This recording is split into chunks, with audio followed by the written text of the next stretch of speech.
검찰청 폐지를 골자로 한 정부 조직법 개정안이 국회 본회의를 통과할 전망입니다. 민주당이 약 2시간 뒤 필리버스터를 강제 종료시킨 뒤 개정안을 표결 처리할 예정인데 국민의힘은 표결에 불참하기로 했습니다. 국회 취재기자 연결해서 자세한 내용 들어보겠습니다. 정주희 기자. 네, 어제 검찰청 폐지와 기재부 분리의 내용을 담은 정부조직법 개정안이 본회의에 상정돼 국민의힘이 무제한 토론 필리버스터에 나섰는데요. 첫 주자였던 박수민 의원이 17시간 12분 동안 토론을 이어가며 자신이 갖고 있던 역대 최장 기록을 경신했습니다. 민주당은 24시간이 지난 시점인 오늘 오후 6시 반쯤 법 여권의 의석수 우위를 앞세워 토론을 종료시킨 뒤 표결 처리할 계획인데 국민의힘은 불참하기로 했습니다. 민주당 정청래 대표는 오늘 오전 확대 간부회의에서 검찰개혁이 힘차게 닻을 올린다고 의미를 부여했고 국민의힘 송원석 원내대표는 원내대책회의에서 나쁜 정부조직 개편이라고 비판했는데요. 직접 보시겠습니다.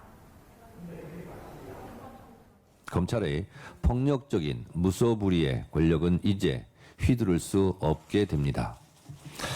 검찰개혁은 모두 국민 여러분과 이재명 대통령님 덕분입니다.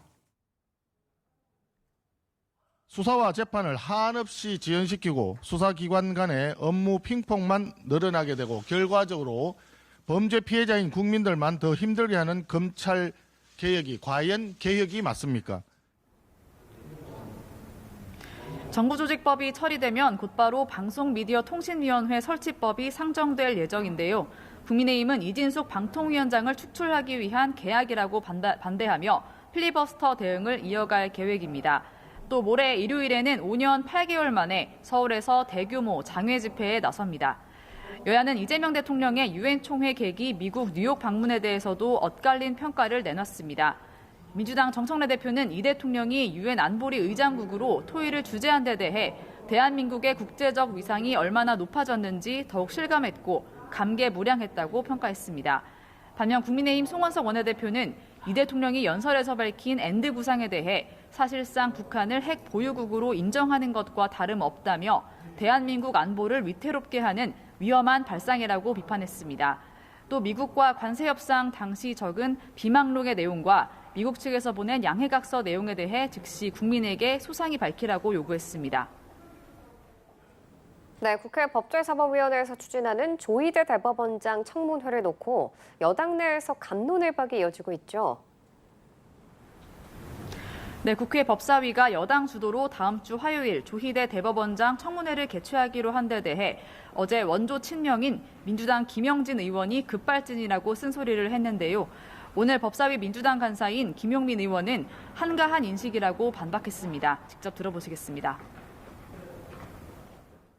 구타게 했다 이런 말씀이신 것 같은데 급발진이 아니라 오히려 그렇게 생각하는 게 한가한 상황인식이 아닐까라는 생각이 듭니다. 당내 신중론에도 청문회를 예정대로 진행한다는 방침인데 조 대법원장이 국회 청문회에 출석하지 않으면 고발을 검토하겠다고도 했습니다.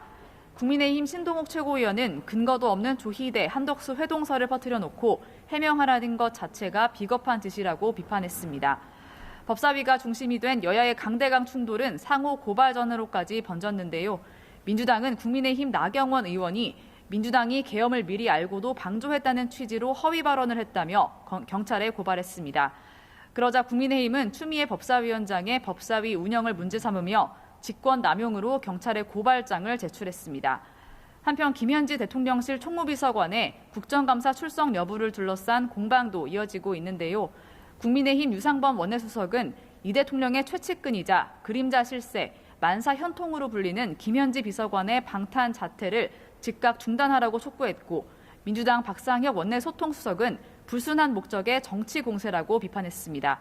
지금까지 국회에서 연합뉴스TV 정주희입니다.